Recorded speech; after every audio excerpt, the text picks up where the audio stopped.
Hello and welcome to another episode of Brave Stories. I'm Angus Mitchell, Agency and Client Leader at Channel 4. I am delighted to welcome Zehra Rizvi, a B2B Manager at Starcom. Welcome. Thank you. How are we feeling? Yeah, good. A bit nervous, but excited as well. Okay, well look, relax. It's just a chat. As we kind of said, it's just us in conversation. I think I'm just really interested to really understand your sort of journey in media, how you find it. And I think really and truly about what lessons we can learn, and how we can sort of make media a place that attracts a really sort of cross section and is inclusive, and it attracts the best talent, which you definitely are as a future leader. So talk me through first off, how did you get into media? To be completely honest, I didn't really know what I wanted to do. One thing I did know that I wanted to do was to study culture and people, which led me into a degree in anthropology at UCL. And then how I came to media was purely because I wanted to take elements of my degree and still be able to use them, and I thought media was the right place where I would be able to use that. Mainly looking at data and insights to kind of help inform media plans. That's basically how I ended up in media, was just making sure that I can still use aspects of my degree somewhat and carry them forward with me into media. So in terms of what attracted you, and I suppose the next question comes, how have you found it? Yeah, I think it's a really exciting industry. It's really fast-paced. I think the best thing about media is the diversity in terms of you get to work with all different types of people. Some are creative, some are analytical. I think that's probably the best part of working in media. I think the downside of media can be that you can sometimes get categorised or feel like you're boxed into a certain role, which can feel a little bit limiting. That's fine. I think so. Look, I think, and then I suppose because I know we've talked before, right? Yeah. And for me, it was you talked about being introverted, and then sort of almost ways you've tried to sort of say, okay, look, what can I do to change? Which is absolutely the wrong message, by the way. But what did you try, and how did you find it? I think with media, I felt that in order to progress, I either needed to change who I was, maybe come out my shell a little bit more. I think there was always talks about raising my profile a little bit more in the industry, and so in order to overcome that, what I did was I threw myself into a load of leadership courses. But what I then found from the leadership courses was that they all focused on extroverted activities, so they all focused around either networking or presentations, and I found that actually knocked my confidence a little bit more than I had expected, and the outcome that I hoped was to come out feeling a little bit more confident and feeling that I could raise my profile, but actually I came out feeling that those courses forced me to try and become someone that I wasn't. And then I started to question myself, is media the right place for me? Is it the industry that I want to continue? Not that I didn't want to continue, but more, was it right for someone like me that was more of an introvert? I've got to say, I think raising profile is one of the most useless statements of advice. Do you know what I mean? I don't know what you do with that exactly. I think especially, some people love it because it means put myself in front, but for others it means being false and not who you are. Yeah. And that's not great. So obviously you came quite close to leaving media, potentially, or? Yeah, I did actually. I think there was a part of me that was questioning if there was a space for someone like me within media. But then I had a realisation that although I might be quieter and I might be a bit more shy at times, I was still able to make valuable contributions. I was still able to generate and come up with creative and brilliant ideas, and I was working well with my colleagues as well as the clients as well. And I think what really came to light from that was that media, or that there needs to be a place in media that accepts all different types of people and personality types, both extroverts and introverts, and I think that needs to be spoken more of in media or in the industry. I think you're completely right. For me, this may shock you. I'm a little bit of an extrovert, ever so slightly, and I've learned a valuable lesson about giving people a voice in a room, making sure you're holding back some of the things I do. But that's been a process of working with other people and being shown the benefit of stopping for a second, and it's good for me because it helps me process, which is really good. Shows I'm listening properly.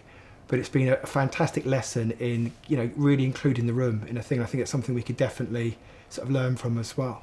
Yeah, definitely. I think that comes also down to both managers and company leaders making more of an effort to make media or the industry a little bit more inclusive than it has previously always shown to be. So obviously, well, obviously for everybody, but for you, you were recently just been on a Future Leaders course, which is absolutely fantastic. So number one, congratulations. Thank you. So how did it feel to get selected?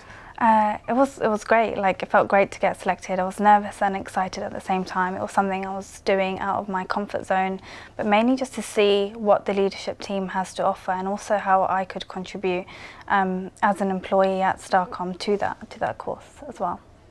And I suppose, the question is, what did you learn from it? How did you find it? What were the key things that sort of came from that experience? The immediate thing that came from that experience was recognising that everyone was so different in the leadership team, but that everyone had something to contribute to those meetings as well. So whilst everyone was very different, everyone had a different and unique perspective. And I think that what that showed me was that a leader can have so many different traits, and there's no right or wrong way to be a leader, but that there are different traits that people might have, and that everyone is able to add value to a conversation regardless of the personality type that they might have. So for example, a leader can be empathetic, they can be decisive, they can be encouraging, they can have a growth mindset, they can have a vision, but ultimately there are different types of leaders, and I think there needs to be a case for, or there needs to be more in the industry which shows different types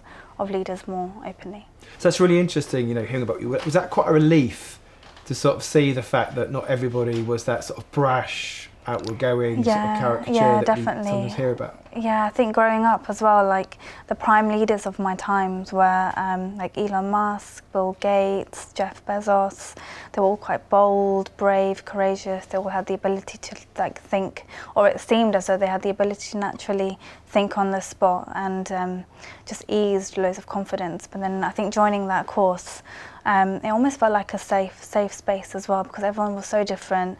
I was encouraged to ask questions, I was encouraged to contribute, and I was also paired up with a buddy. So they would either ask me questions or give me an opportunity to ask questions ahead of the meetings or after the meetings, an opportunity for me. It was almost like a safe space they created, that if I was worried about asking a certain question that might be perceived wrongly, that I could ask them, and then they could always help me communicate it either back to the leadership team, or they could ask on my behalf. So loads of things came out of it as well. So I ended up now having a mentor out of that as well, and it's been great. So when you sort of think back at that sort of experience, is there anything that you think media as a whole could learn from that kind of experience? Would that be sort of showcasing different role models? So the key thing for me is about how do we attract and retain talent. So do you think there's something in sort of showing that different side to media and the different characters that are in media that aren't all the same? Is that retained? I think the main thing that I got from the course was transparency. So it was nice to see the leadership team being transparent with me, and then me also being able to feed back and being transparent. I think it gave the opportunity for the leadership team to also listen to a member of staff that they probably don't usually get to communicate with or speak to, or hear a different perspective from. And I think that's probably the biggest takeaway I could take from the industry, is to not afraid for the leadership teams or the managers or company leaders to be transparent with their staff. And I think as a member of staff at Starcom, that's what I appreciated most, was how transparent they continued to be within those meetings, knowing that I was joining. I remember you saying to me as well that you sort of felt for quite a while when you first started out about this sort of pressure to be perfect. Yeah. And that's really interesting actually, because one of the things I've witnessed through some leaders that would surprise you, no names mentioned obviously, but in actual fact they do get nervous. They are vulnerable. I've seen it before they go out. And when I first started in media, I looked at some of these people, like they're like machines. They don't stop, they're slick, they are 100% nailed all the time. And yet what lies beneath some of those people, not all, there are some very confident people in media, there is no question of that. But there are a lot that aren't. So do you think there's something about showing that vulnerability and showing to people that, in actual fact, that's okay? Yeah, I definitely do. I think imperfection can be perfection at times as well. I think you often forget that we are all human, and that we all go through phases in life where we might be nervous, where we might feel extra confident, and yeah, I think it's a responsibility for both.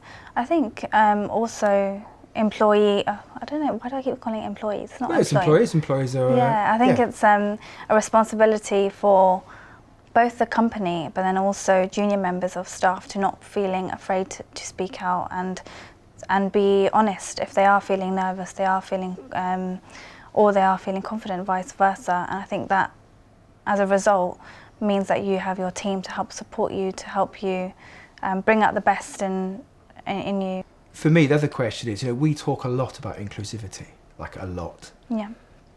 How do you think media as an industry is doing? Do you think we're doing enough, or is there more that we could be doing? I think the word inclusivity is thrown around quite a lot at the moment, and I feel like it's almost just become a word that people feel like they can use to help almost throw a blanket over what's actually happening. And I think for me, especially being more on the introverted side, they say it's a safe place, it's an inclusive place for everyone, but actually in fact people will mention it, you'll go to talks and it will be spoken about, but then you leave and then you go back to your day job and it's almost like the same thing. So it's almost like, yes, there's increased awareness of inclusivity, but when it actually comes to your day job, I almost feel like it's not really actioned. So I think sort of key takeout is really thinking about how are we going to deliver on it? How does it live every day, as opposed to being a catchphrase that's sort of, I think we'd all say, is overused. Exactly, yeah. Like you attend so many cybersecurity trainings and stuff, yeah. But then afterwards you kind of walk away like, oh, you just ticked a box. Yeah, but how do you actually, how do you actually act upon it or make it tangible? Yeah, no, completely. I think it's really interesting what you're talking about. I think there's something definite about understanding your staff, understanding them, what they're about, how they work best. We were talking earlier, I told you that horror story, admittedly a very long time ago, where I was writing a presentation in the taxi on the way to the presentation, and the person I was with informed me they felt physically sick by what I was doing, and could I stop, even though it was just my part of the presentation.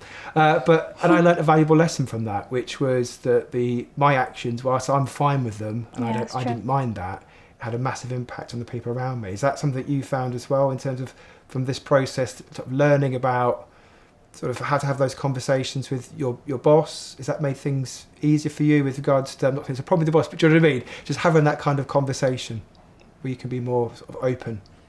Yeah, I think people forget that their managers are there to support them and not for them to always feel like they have to please their manager. I think it's a two-way conversation, right? So as a manager, you want the person underneath you to succeed, and I think the person underneath you also wants to see their managers succeed. So I think in order for both to succeed, it's important to have that openness, that open conversation, like, this makes me uncomfortable, this makes me comfortable, this will help me grow, this won't help me grow, and whilst this might work for someone else, it doesn't work for me. So yeah, I think there's responsibility on both parts to demonstrate what works for them, but then what also works for the other person, and finding that balance. Yeah, I mean, my advice as well is that, I work somewhere as well, where I was very happy, but I assumed when I first started in media that was work. Yeah. That work wasn't going to be fun, that this is what it is, and then you go somewhere else and you actually suddenly realise that work should be fun. You should enjoy it. You should look forward to it. I mean, given how long we spend at work, that's something that should be. And my advice will always be the same, which is then sort of really don't leave media, but just sort of think about other places and other cultures. And I think that's why cultures within businesses are more important than ever before. When we talk about attracting and retaining talent. Going forward. Yeah, definitely. And I think that's one of the main reasons I also joined Starcom, because they were focused about the human experience and bringing the human experience to planning. And having done a degree in anthropology, I was always intrigued and fascinated by people and cultures, and I think that's what led me to join Starcom initially as well, was because it was all focused around the human and what makes media more of like an inclusive environment. Yeah. Yeah. So look, massive thank you for today. It's been really, really interesting, but I think we should always leave on some advice. So I suppose my first question to you is, what advice would you give leaders? Yeah, I would ask leaders, both managers and company leaders, to take some time to lean in and listen into their staff, see what their pain points and their problems are, and making sure that they are as transparent as possible. In that way, to earn both respect from their staff, and then for their staff to also respect them. And last question, I promise. What advice would you give people starting out in media that are sort of struggling to fit in or sort of feel like it's for them? Yeah, the advice I'd give is that media can seem quite intimidating. It's quite a close-knit industry. Everyone seems to know each other. You always hear the phrase that, oh, yeah, you know everyone that works in media, which is true in some ways. But I think what I would give someone new joining media the advice that just to take a step back, don't feel like you have to throw yourself in straight away, give yourself time to understand the industry, build relationships slowly, and I think and just be open and honest with your managers about what you're finding difficult or what you're enjoying. Thank you very much. That's it from us.